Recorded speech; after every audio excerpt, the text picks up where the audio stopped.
Good morning mga super momshi, lolo at lola. Ngayon, ako na naman ang nagsampay kasi ang mga taga-sampay ko wala.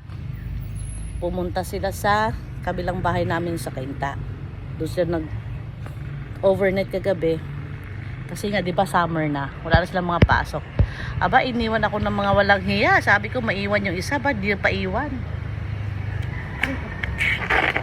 So ngayon, laba ko, sampay ko. Yun ang nangyari. Pero okay lang kasi isang salang lang yung sampay ko. Ito kasi, kahapon to na laba, hindi na sampay kasi umulan.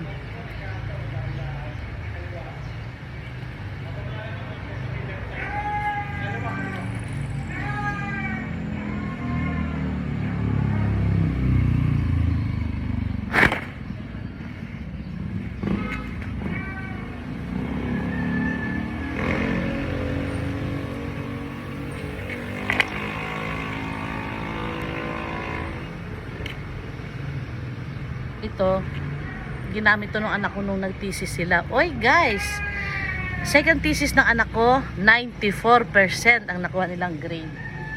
Ayan. Kaya, nag-celebrate siya. Nagkayayaan sila magkapatid nang mag-night out daw sila mamayang gabi. Inayaan ko na lang, matatandaan naman na. Si Jessica lang di makasama kasi yung baby niya walang, mahirap iwanan sa gabi.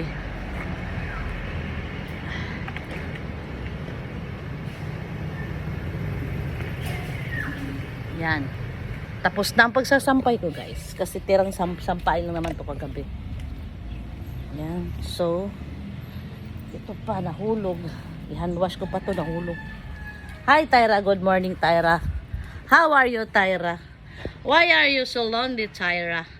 Tyra. Walang pakialam. Galit siguro sa akin yan kasi hindi ko pinapansin. Ay, ito. Yan. Tignan nyo yun guys, oh. Ganda na ng ano ko. Ng, anong tawag to sa laman na to? African talisa. Yung isa namatay. Ito, oh.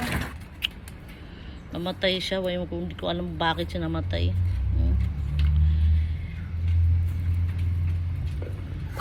Buhay pa yung ibang brand. Sana lumulaklak siya. Ito guys, nakasurvive. Yan, nakasurvive siya. Alam nyo ba, nung pumunta ako ng Bulacan, ano yan, ilan ba yung binili ko? 6 or 5. Maliliit pa. Taon na yan sa akin. Ang selan lang kasi alagaan yan. Super selan talaga. Kaya tignan nyo, isa lang natira sa akin. Sana nakasurvive sa tuloy-tuloy ang pagkabuhay niya. See you in a minute. Bye!